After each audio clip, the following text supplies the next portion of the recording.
വയനാട് ലോക്സഭാ മണ്ഡലത്തിലെ സ്ഥാനാർത്ഥിയായി ബി.ജെ.പി. നിയോഗിച്ച ബി.ജെ.പിയുടെ സംസ്ഥാന പ്രസിഡന്റ് കെ. സുരേന്ദ്രൻ കഴിഞ്ഞ ദിവസം സുൽത്താൻ ബത്തേരിയുടെ പേര് ഗണപതി വട്ടം എന്നാക്കി മാറ്റണം എന്ന്, അല്ലെങ്കിൽ അദ്ദേഹം തിരഞ്ഞെടുക്കപ്പെട്ടാൽ അദ്ദേഹം ആദ്യം മുൻഗണന നൽകുക സുൽത്താൻ ബത്തേരിയുടെ പേര് ഗണപതി വട്ടം എന്ന് മാറ്റാനാണ് എന്ന് പറയുകയുണ്ടായി. ഇന്ന് അതേക്കുറിച്ച് അദ്ദേഹം വാർത്താസമ്മേളനത്തിൽ പ്രതികരിക്കും എന്ന് പറഞ്ഞെങ്കിലും ഇന്ന് അദ്ദേഹം അതേക്കുറിച്ച് ഒന്നും പറഞ്ഞിട്ടില്ല. അവിടുത്തെ മാധ്യമപ്രവർത്തകരാരും അതേക്കുറിച്ച് ചോദിക്കുക പോലും ഉണ്ടായില്ല. പക്ഷേ ഇതൊരു തർക്ക വിഷയമായി മാറിയിട്ടുണ്ട്. തർക്ക വിഷയമായി മാറുന്നത് വടക്കേ ഇന്ത്യയിലൊക്കെ സ്ഥലനാമങ്ങൾ മാറ്റുന്നത് വർഗീയമായി ഉപയോഗിക്കുന്ന കാഴ്ച നമ്മൾ പല കുറി കണ്ടിട്ടുണ്ട്. പല സ്ഥലങ്ങളുടെയും പേരുകൾ മാറ്റുന്നു. അത് ബി.ജെ.പി. അവരുടെ തീവ്ര ഹിന്ദുത്വ അജണ്ടകൾക്ക് ബലം പകരാൻ പാകത്തിൽ ഉപയോഗിക്കുകയും ചെയ്യുന്ന കാഴ്ച നമ്മൾ കണ്ടിട്ടുണ്ട്. അത് കേരളത്തിൽ ഒരുപക്ഷെ ആദ്യമായിട്ടാണ് ഒരു സ്ഥലനാമത്തിൻ്റെ പേരിൽ ഉയർത്തപ്പെടുന്നത്. ഈ ഘട്ടത്തിൽ നമുക്കൊപ്പം ഉള്ളത്, ഇൻസൈറ്റിൽ നമുക്കൊപ്പം ഉള്ളത് ഒ.കെ. ജോണിയാണ്. വയനാടിനെ കുറിച്ച് ഇപ്പോൾ ആധികാരികമായി സംസാരിക്കാൻ മലയാളത്തിൽ ഒ.കെ. ജോണിയെ കഴിഞ്ഞിട്ടേ മറ്റാളുള്ളൂ. വയനാടൻ രേഖകൾ എന്നുള്ള പേരിൽ അദ്ദേഹത്തിൻ്റെ പുസ്തകം വളരെ പ്രസിദ്ധമാണ്. അതിലൊക്കെ ഇതേക്കുറിച്ച് നേരത്തെ തന്നെ സംസാരിച്ചിട്ടുമുണ്ട്. എങ്ങനെയാണ് സുൽത്താൻ ബത്തേരിയുടെ പേര് ഈ രൂപത്തിലേക്ക് എത്തിയത് എന്നൊക്കെ അദ്ദേഹം സംസാരിച്ചിട്ടുമുണ്ട്. ജോണിയുടെ സ്വാഗതം. നമ്മൾ ഇത് സംസാരിക്കുന്ന ഒരു തീർത്തും അപ്രസക്തമായൊരു കാര്യത്തെക്കുറിച്ചൊരു ചർച്ച ബി.ജെ.പി. സംസ്ഥാന പ്രസിഡന്റ് തുടങ്ങി വയ്ക്കുകയും അത് മാധ്യമങ്ങൾ ഏറ്റുപിടിക്കുകയും ചെയ്യുന്നു. ആ അവസ്ഥയിലാണോ? തീർച്ചയായിട്ടും വാസ്തവത്തിൽ ഇതൊരു നോൺ ഇഷ്യൂ ആണ് നമ്മളെ സംബന്ധിച്ചിടത്തോളം. പക്ഷേ ഇപ്പം നമുക്കറിയാമല്ലോ, രാജ്യത്തിൻ്റെ ഭരണഘടനയെ തന്നെ അസാധുവാക്കിക്കൊണ്ടിരിക്കുന്ന ഒരു പാർട്ടിയുടെ ഒരു നേതാവ് ഒരു ചെറിയ അങ്ങാടിയുടെ സ്ഥലപ്പേര് മാറ്റുക എന്നുള്ള മട്ടിൽ ലഘുവായിട്ട്, അത് സ്വാഭാവികമാണ്, അവർ ചെയ്തുകൊണ്ടിരിക്കുന്നത് ഒരു പ്രോസസ്സാണ്. അത് തീർത്തും സ്വാഭാവികമെന്ന മട്ടിൽ ലഘുവായി വേണമെങ്കിൽ കാണാം. പക്ഷെ ഇത് ഒരു സംഘപരിവാറിൻ്റെ ഒരു ഗ്രാൻഡ് പ്രോജക്റ്റിലെ ഒരു ആയുധം കേരളത്തിൽ രാജീവ് പറഞ്ഞ പോലെ ആദ്യമായിട്ട് ഉപയോഗിക്കുകയാണ്.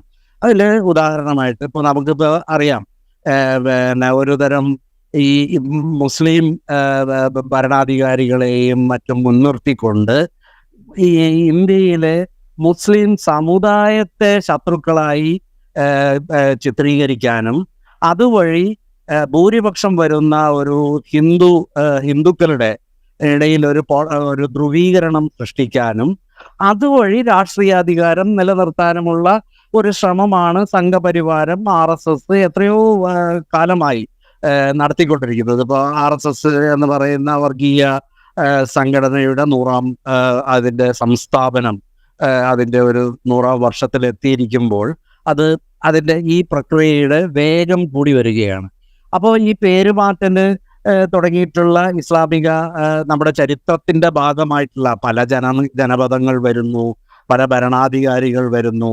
നമുക്ക് ഡെമോക്രസി എന്നുള്ള ദേശസങ്കല്പവും ഒരു രാഷ്ട്രം എന്ന നിലയിലുള്ള ഒരു ജനാധിപത്യ രാഷ്ട്രം എന്നൊക്കെയുള്ള സങ്കല്പമൊക്കെ ഉരുവാകുന്നതിനും എത്രയോ നൂറ്റാണ്ടുകൾക്ക് മുമ്പ് ശിഥിലമായി കിടന്നിരുന്ന ഒരു ഇന്ത്യയിൽ പലതരം ചെറിയ ഇന്നത്തെ ഒരു ഗ്രാമപഞ്ചായത്തിൻ്റെ മാത്രം വലുപ്പമുള്ള നാട്ടുരാജ്യങ്ങൾ പോലും ഉണ്ടായിരുന്ന ഒരു നാട്ടിൽ വിവിധ തരത്തിലുള്ള ആളുകൾ അങ്ങോട്ടും ഇങ്ങോട്ടും അധികാരത്തിന് വേണ്ടി കലാപങ്ങൾ ഉണ്ടാക്കിക്കൊണ്ടിരിക്കുന്ന ഒരു കാലത്ത് വാസ്തവത്തിൽ ആ ഭൂതകാലത്തെ ചൊല്ലിയാണ് ഒരു ജനാധിപത്യ സമൂഹത്തിൽ ഒരു ഡെമോക്രാറ്റിക് റിപ്പബ്ലിക് ആയിട്ടുള്ള ഇന്ത്യയിൽ ഇരുന്നുകൊണ്ട് നമ്മൾ ചർച്ച ചെയ്യുന്നത് എന്നുള്ളതാണ് വലിയൊരു ഖേദകരമായ വസ്തുത. അതിൻ്റെ പശ്ചാത്തലം വാസ്തവത്തിൽ രാജീവ് സൂചിപ്പിച്ചതുപോലെ ഇത് വളരെ ഡെലിബറേറ്റ് ആയിട്ട് ഈ സമുദായ ധ്രുവീകരണം, മതത്തിൻ്റെ പേരിലുള്ള വർഗീയത ഉൽപ്പാദിപ്പിക്കാൻ വേണ്ടി അവർ ബോധപൂർവം ചെയ്യുന്ന ഒരു സംഗതിയാണ്. അവർക്ക് ചരിത്രം അറിയാഞ്ഞിട്ടാണെന്നും ഞാൻ കരുതുന്നില്ല, നമ്മളാരും കരുതുന്നില്ല. അവർക്കറിയാം ചരിത്രത്തെക്കുറിച്ച്. ഇത് സ്വതന്ത്ര ഇന്ത്യയിൽ ഒരു റിപ്പബ്ലിക്കിൽ ഇരുന്നുകൊണ്ട്, ഒരു ഡെമോക്രാറ്റിക് റിപ്പബ്ലിക്കിൽ ഇരുന്നുകൊണ്ട് ചർച്ച ചെയ്യേണ്ട വിഷയങ്ങളല്ല. ഇത് കാലഹരണപ്പെട്ട ഭൂതകാലത്തിൻ്റെ അവശിഷ്ടങ്ങളെ വർത്തമാനകാലത്തിലേക്ക് കൊണ്ടുവരുന്നതിൻ്റെ ഒരു പൊളിറ്റിക്കൽ ഐഡിയോളജിക്കലായിട്ടുള്ള ആ ഉദ്ദേശ്യ ലക്ഷ്യങ്ങൾ അവർക്കും അറിയാം. ഇന്നത് ലോകമെമ്പാടുമുള്ള ഇന്ത്യ നിരീക്ഷകർക്കും അറിയാം. ഇപ്പം ഞാൻ പറഞ്ഞു വരുന്നത് ഉത്തരേന്ത്യയിലാണെങ്കിൽ മുഗളന്മാർ, അധിനിവേശകരായ മുഗളന്മാർ ആണ് അവരുടെ ശത്രുവിന്റെ പ്രതീകമായി ഉയർത്തിക്കാട്ടുന്നത്. ഈ മുഗളന്മാരെ മുൻനിർത്തി, ഉദാഹരണത്തിന് ബാബറി മസ്ജിദ് തകർക്കുന്നത് അക്ബറിന്റെ പേര് പറഞ്ഞു, അധിനിവേശകനായ അക്ബർ എന്ന് ഒറ്റയടിക്ക് പറഞ്ഞുകൊണ്ടാണ്. അതിന്റെ ചരിത്രമോ ഒക്കെ തമസ്കരിച്ചുകൊണ്ടാണ്. അവർക്കറിയാത്തത് കൊണ്ടാണെന്ന് ഞാൻ പറയുന്നില്ല. അക്ബറിന്റെ ആയാലും ഒക്കെയുള്ള അവരുടെ വ്യക്തികൾ എന്ന നിലയ്ക്കും അവരെയൊന്നും നമ്മൾ ആദർശവൽക്കരിക്കുകയും ചെയ്യേണ്ടതില്ല. അവരെ ദുഷ്ടകഥാപാത്രങ്ങളാക്കി അവർ പ്രതിനിധീകരിക്കുന്ന സമുദായത്തെ, വർത്തമാനകാല ഇന്ത്യയിലെ ആ മുസ്ലിം സമുദായത്തെ മുൻനിർത്തി ഒരു ഹിന്ദുത്വ അജണ്ട നടപ്പാക്കാനുള്ള ശ്രമത്തിന്റെ ഭാഗമായി കാത്തിരിക്കുകയാണ്. രാജീവ് നേരത്തെ ചൂണ്ടിക്കാണിച്ചതുപോലെ അത്തരം ഒരു സംഗതിക്ക് അവർക്ക് കേരളത്തിൽ വലിയ സാധ്യത ഇല്ലായിരുന്നു. പക്ഷെ നിങ്ങൾ രാജീവ് പത്രപ്രവർത്തകരെല്ലാവരും ശ്രദ്ധിച്ചിട്ടുള്ള ഒരു കാര്യമാണ്, കഴിഞ്ഞ തവണ ഇലക്ഷനിൽ, തെരഞ്ഞെടുപ്പിൽ ഇന്ത്യയിൽ രജിസ്റ്റർ ചെയ്യപ്പെട്ടിട്ടുള്ള ജനാധിപത്യ രീതിയിൽ പ്രവർത്തിക്കുന്ന ഒരു രാഷ്ട്രീയ പാർട്ടിയാണ് ഇന്ത്യൻ യൂണിയൻ മുസ്ലിം ലീഗ്. അതിന്റെ പേരങ്ങനെയാണെങ്കിൽ ഇലക്ഷൻ കമ്മീഷന് വിസമ്മതമില്ല. അത് നിയമാനുസൃതം പ്രവർത്തിക്കുന്ന ഒരു രാഷ്ട്രീയ പാർട്ടിയാണ്. ആ പാർട്ടിയുടെ കൊടി ഉപയോഗിച്ച് BJP സർക്കാരിന്റെ ഈ കാലത്തെ ഏറ്റവും വലിയ ഒരു ശത്രുവായിട്ടുള്ള നെഹ്റു കുടുംബത്തിലെ ഒരു അംഗമെന്ന നിലയിൽ രാഹുൽ ഗാന്ധി, പ്രതിപക്ഷത്തെ പ്രതികരിക്കുന്ന ഒരാളെന്ന നിലയിൽ അദ്ദേഹത്തിന്റെ തെരഞ്ഞെടുപ്പ് പ്രചരണ വേളയിൽ അദ്ദേഹത്തിന്റെ പാർട്ടിയുടെ സഖ്യകക്ഷിയായിട്ടുള്ള മുസ്ലിം ലീഗിന്റെ പതാക ഉയർത്തി അദ്ദേഹത്തെ വരവേൽക്കുന്ന ഒരു വീഡിയോ ഫുട്ടേജ് ഇന്ത്യ ഒട്ടൊക്കെ പ്രചരിപ്പിച്ചുകൊണ്ട് അത് പാകിസ്ഥാന്റെ പതാകയാണെന്നും രാജ്യവിരുദ്ധരായിട്ടുള്ള, ദേശദ്രോഹികളായിട്ടുള്ള ആളുകളാണ് രാഹുൽ ഗാന്ധിയുടെ കൂടെ എന്ന് വരുത്തി തീർക്കാനുമാണ് ശ്രമിച്ചത്. ആ ഫൂട്ടേജ് ഇപ്പോഴും പുതിയതെന്ന മട്ടിൽ ഈ പ്ലാറ്റ്ഫോമുകളിൽ, സോഷ്യൽ മീഡിയ പ്ലാറ്റ്ഫോമുകളിലും അവരുടെ ഔദ്യോഗിക ഹാൻഡിലുകളിലും തന്നെ ഉപയോഗിച്ചുകൊണ്ടിരിക്കുന്നത് നമ്മൾ കാണുന്നുണ്ട്. ഇപ്പോൾ ഈ തെരഞ്ഞെടുപ്പ് കാലത്ത് വീണ്ടും അതേ രാഹുൽ ഗാന്ധിയാണ് ഈ മണ്ഡലത്തിൽ മത്സരിക്കുന്നത്. ഈ വയനാട് സുൽത്താൻ ബത്തേരി ഉൾപ്പെടുന്ന വയനാട്ടിൽ അവരുടെ ഒരു പ്രതിയോഗിയായിട്ട്, അവരുടെ കാൻഡിഡേറ്റ് ആയിട്ട് അവർ കൊണ്ടുവന്നിരിക്കുന്നത് BJPയുടെ സംസ്ഥാന പ്രസിഡന്റിനെ. അവർക്ക് രാഹുൽ ഗാന്ധിയെ ഒരു എന്താ പറയുക, ഈ പാകിസ്ഥാൻ ആഭിമുഖ്യമുള്ളവരാണ് മുസ്ലിങ്ങൾ എന്ന് വരുത്തി തീർത്ത് ആ മുസ്ലിങ്ങളാണ് അദ്ദേഹത്തിന് വേണ്ടി പ്രവർത്തിക്കുന്നത് എന്ന് വരുത്തി തീർക്കാനും, അങ്ങനെ ഞങ്ങളുടേത് ഒരു ഭാരതം എന്ന് പറയുന്ന ഒരു വലിയ ദേശീയതയ്ക്ക് വേണ്ടിയാണ് രാഹുൽ ഗാന്ധി പ്രതിനിധാനം ചെയ്യുന്ന പ്രതിപക്ഷം രാജ്യവിരുദ്ധരുടേതാണെന്ന് പറയാൻ വേണ്ടി ടിപ്പു സുൽത്താന്റെ പേര് അതിൽ ഉപയോഗിക്കുന്നു എന്നതാണ് പ്രാഥമികമായിട്ടുള്ള ഒരു അജണ്ട. രണ്ടാമത്തെ അജണ്ട ഞാൻ ആദ്യമേ ചൂണ്ടിക്കാണിച്ചതുപോലെ സംഘപരിവാറിന്റെ ഒരു ഹിന്ദുത്വവൽക്കരണത്തിന്റെ ഒരു ഗ്രാൻഡ് പ്രോജക്റ്റിലെ ഒരു ഘടകമാണ് ടിപ്പു സുൽത്താൻ. ടിപ്പു സുൽത്താനെ മുൻനിർത്തിയാണ് കർണാടകയിലും മറ്റുമൊക്കെ മുസ്ലിം വിഭാഗം, മുസ്ലിം സമൂഹം, ഈ രാജ്യത്ത് നൂറ്റാണ്ടുകളായി ജീവിക്കുന്ന അവരുടെ പലതരം ലിറ്ററേച്ചർ ആയാലും മ്യൂസിക് ആയാലും മനുഷ്യർ തമ്മിലുള്ള ബന്ധത്തിലൊക്കെ ആയാലും വലിയ മാനവികമായ കോൺട്രിബ്യൂഷൻസ് നടത്തിയിട്ടുള്ള ഒരു സമുദായമാണ് വാസ്തവത്തിൽ ഇന്ത്യയിലെ മുസ്ലിം സമുദായം.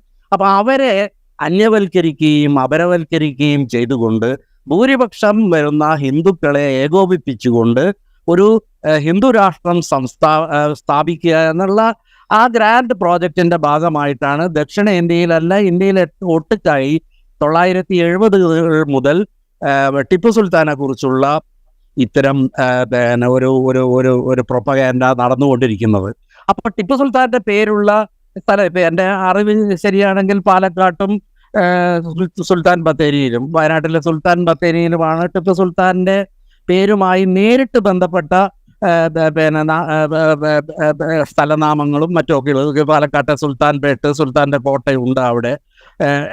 സുൽത്താൻ ബത്തേരിയിലാവട്ടെ അദ്ദേഹത്തിന്റെ നിർമ്മിതികളൊന്നുമില്ലെങ്കിലും അദ്ദേഹത്തിന്റെ മലബാർ പ്രയാണ കാലത്ത്, ഹൈദരാലിയുടെ മറ്റൊക്കെ കാലത്ത് അദ്ദേഹം ഹൈദരാലി നിർമ്മിച്ച റോഡുകളാണിത്. ഇവിടെ നിന്ന് കോഴിക്കോട്ടേക്കുള്ള, അതായത് അടുത്ത തീര പ്രദേശമായിട്ടുള്ള കോഴിക്കോട് തുറമുഖത്തേക്ക് ഉള്ള ഒരു പാത എന്ന നിലയിൽ, പിന്നെ മലബാർ അധിനിവേശം എന്ന് നമ്മൾ ചരിത്രകാരന്മാർ വിശേഷിപ്പിക്കുന്ന ഹൈദരാലിയുടെ ഈ യാത്രയ്ക്കും ഒക്കെ ഉപകരിച്ചിരുന്ന റോഡാണ്. അപ്പൊ ഈ അദ്ദേഹത്തിന്റെ ഈ റൂട്ട് ഉണ്ടല്ലോ, മലബാറിലേക്കുള്ള മൂന്നോ നാലോ പാലക്കാട് വഴിയും മംഗലാപുരം വഴിയും ഒക്കെയുള്ള പാത കഴിഞ്ഞാൽ പിന്നെ പ്രധാനപ്പെട്ട ഒരു റൂട്ട് വയനാട്ടിലൂടെ കടന്നു പോകുന്ന താമരശ്ശേരി പാത കടന്നു പോകുന്ന ഈ റൂട്ടാണ്. അപ്പോൾ അതിലെ ഏറ്റവും ആദ്യത്തെ ഒരു ജനവാസ കേന്ദ്രമാണ് ഈ നമ്മളിന്ന് നമ്മുടെ സുൽത്താൻ ബത്തേരി എന്ന് പറയുന്ന ഈ ടൗൺ. ഇവിടെ അദ്ദേഹത്തിന് ഒരു മിലിറ്ററി ക്യാമ്പ് ഉണ്ടായിരുന്നു. ആ മിലിറ്ററി ക്യാമ്പ് ഉണ്ടായിരുന്ന അത് ഒരു പുരാതന ജൈനക്ഷേത്രത്തിലാണ്. ആ ജൈനക്ഷേത്രം ഇന്നും ഇൻടാക്റ്റ് ആയിട്ട് ആർക്കിയോളജിക്കൽ സർവേ ഓഫ് ഇന്ത്യ സംരക്ഷിക്കുന്നുണ്ട്. അത് വിജയനഗര കാലത്ത് പണിതിട്ടുള്ള ഒരു ജൈനക്ഷേത്രമാണ്. ആ കോമ്പൗണ്ടിലായിരുന്നു അദ്ദേഹം. കാരണം ഈ ക്ഷേത്രങ്ങൾക്കാണ് മാത്രമാണ് അന്ന് ശില കൊണ്ടുള്ള ഈ ചുറ്റുമതിലുകളൊക്കെ ഉണ്ടായിരുന്നത്. അപ്പൊ ഈ പട്ടാളത്തിന്റെ ഒരു സുരക്ഷിതത്തിനായിട്ട് അവരവിടെ ഹൈഡ് ചെയ്യായിരുന്നു. സുൽത്താൻ ബത്തേരി ടൗണിലുള്ള ഈ ഗണപതി ക്ഷേത്രം എന്ന് പറയുന്ന മഹാഗണപതി ക്ഷേത്രത്തിലായിരുന്നു ബ്രിട്ടീഷ് പട്ടാളം ക്യാമ്പ് ചെയ്തിരുന്നത്. അപ്പൊ ഇങ്ങനെ സുൽത്താനുമായി ബന്ധപ്പെട്ട് ടിപ്പു സുൽത്താൻ ഇട്ട പേരൊന്നും അല്ല ഈ സുൽത്താൻ ബത്തേരി എന്ന് പറയുന്നത്. സുൽത്താൻ ബത്തേരി എന്നുള്ള പേര് ടിപ്പു സുൽത്താനെ 1799 വധിച്ചതിന് ശേഷം വയനാട് ഉൾപ്പെടെയുള്ള ഈ പ്രദേശത്തിൻ്റെ അധികാരം കൈക്കലാക്കിയ ഈസ്റ്റ് ഇന്ത്യ കമ്പനി അവർക്ക് എളുപ്പത്തിൽ ഐഡൻറ്റിഫൈ ചെയ്യാൻ അവരുടെ മിലിറ്ററി സർവേയർമാരും എഞ്ചിനീയർമാരും അവർക്ക് ഈ ലൊക്കേഷൻ ഐഡൻറ്റിഫൈ ചെയ്യാൻ വേണ്ടി സുൽത്താൻ്റെ ഒരു ബാറ്ററി ഉണ്ടായിരുന്ന സ്ഥലം എന്ന അർത്ഥത്തിൽ സുൽത്താൻസ് ബാറ്ററി എന്ന് പേരിടുകയാണ് ഉണ്ടായിട്ടുള്ളത്. വാസ്തവത്തിൽ ഇതിന് പിന്നെ ഗണപതി വട്ടം എന്നൊരു പേര് ഉണ്ടായിരുന്നു എന്നത് വാസ്തവമാണ്. ഒരു സ്ഥലത്തിന് തന്നെ എന്തെല്ലാം പേരുണ്ട്.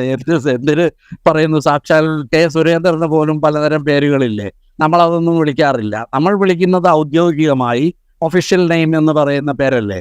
അപ്പം അതുകൊണ്ട് ബ്രിട്ടീഷ് അഡ്മിനിസ്ട്രേഷൻ ആയിരുന്നല്ലോ ഇന്ത്യയിൽ 900 നമുക്ക് സ്വാതന്ത്ര്യം കിട്ടുന്നത് വരെയും ബ്രിട്ടീഷ് ഭരണമായിരുന്നു. ബ്രിട്ടീഷ് അഡ്മിനിസ്ട്രേഷനാണ്, ബ്രിട്ടീഷ് ലാൻഡ് റെക്കോർഡ്സ് ആണ്, റവന്യൂ റെക്കോർഡ്സ് ഒക്കെ ബ്രിട്ടീഷ് രേഖകളാണ്. അതിലൊക്കെ സുൽത്താൻ ബത്തേരി എന്നാണ് ഉള്ളത്. ഇപ്പോഴും അതെ.